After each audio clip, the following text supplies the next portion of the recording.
গীতার জ্ঞানদাতা যে শ্রীকৃষ্ণের ভেতরে প্রবেশ করে কথা বলছেন, সে হলো ব্রহ্ম, খরপুরুষ।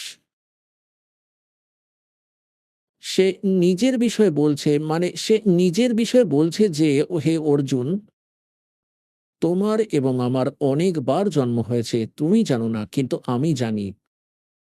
আমার কর্ম এবং জন্ম হলো অলৌকিক, হলো দিব্য।"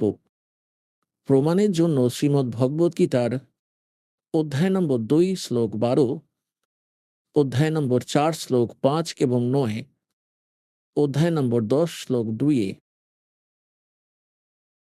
এই গীতা জ্ঞানদাতা স্বয়ং বলেছেন যে আমারও জন্ম মৃত্যু হয়ে থাকে, আর আমার উপাসক যারা তাদেরও জন্ম মৃত্যু হয়, আর তোমাদেরও হয়ে থাকে।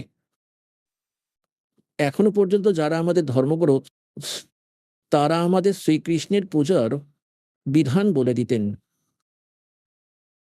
তাহলে যদি আমরা এটা মেনেও চলি যে শ্রীমদ্ ভগবদ গীতার জ্ঞান শ্রীকৃষ্ণজি নিজেই বলেছেন, কিন্তু সত্যিটা তো দাস আপনাদেরকে বলেই দিয়েছে যে শ্রীকৃষ্ণের ভিতরে এই খরপুরুষ অর্থাৎ কাল জ্যোতিস্বরূপী নিরঞ্জন, যাকে যোগীরা ব্রহ্ম বলে থাকেন, ঋষিরা যাকে ব্রহ্ম বলে থাকেন, তিনিই বলছেন।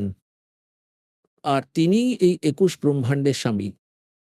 আর শ্রীকৃষ্ণ শ্রী বিষ্ণুর অবতার ছিলেন। শ্রী বিষ্ণুই বলো বা শ্রীকৃষ্ণই বলো, তিনি শুধুমাত্র একটি ব্রহ্মাণ্ডের 3 লোকের উপরে, পৃথিবী লোক, স্বর্গলোক এবং পাতাল লোক, এই 3 লোকের উপরে শুধুমাত্র একটি বিভাগের প্রভু আছেন, স্বামী আছেন। শ্রী বিষ্ণু শতগুণ বিভাগের, অর্থাৎ শ্রীকৃষ্ণ বলো, শ্রী বিষ্ণু বলো। আর ব্রহ্মাজি রজগুণ বিভাগের মন্ত্রী মনে করো, সাহেব মনে করো, মালিক মনে করো, ক্ষুধা মনে করো। আর শ্রী শঙ্করজি যিনি আছেন, তিনি তমগুণ বিভাগের স্বামী ভাবো, প্রভু ভাবো। এনারা কেবল এতটারই মালিক।